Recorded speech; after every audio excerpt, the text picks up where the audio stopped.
علیکم دوستان عزیز. باز اینا یک برادر دیگر از ناحیه کوشونیون باختر باز از دست چیچینو معیب شده است. مرحمت گپ زد. السلام علیکم برادر عزیز. تیمو یادم کنید خدا روی که زن بردم دو رحمت کلام آمدم.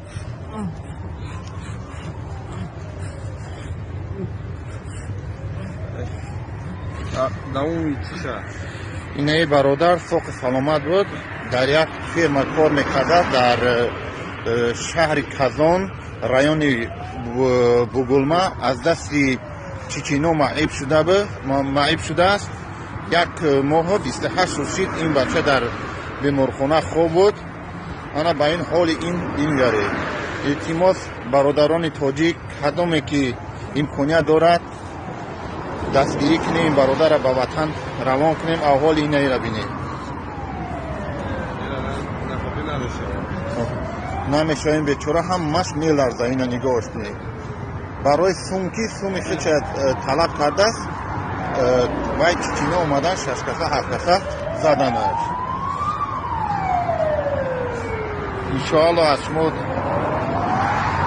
دست یاری میپرسیم. خداوند نگهبان داره.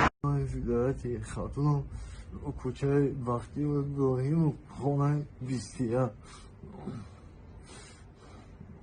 بگو کی در ویدیو چی شده نخوام چی گپ شد؟ چی واقعا رو داد؟ در بگولما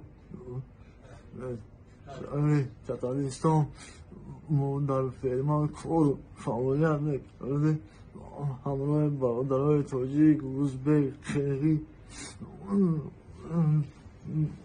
بعد چی واقع است؟ در وقتا الان ما زدم معیب کردم بچه حالا آورده چه سال چی زد؟ چه سال زدم.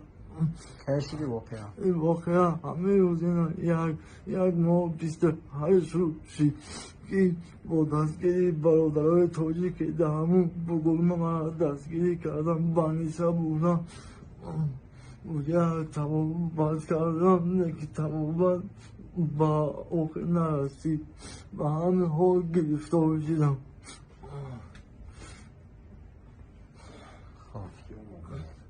مسکو چی آمدید؟ مسکو برادرای تاجیک روان کردن که پشکای ایزد برو همین واقعه را بفهمم.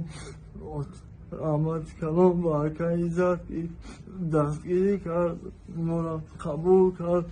برای قبول کردنش هزار رحمت منت داد. انشالله روی میکنه میری خانه. انشالله روانو میکنه میری. کجا در میکنه؟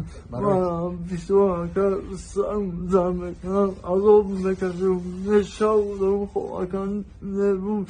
این حالی من دیدی اکم همه سگه دیدی اکم شب دست پون میکشم.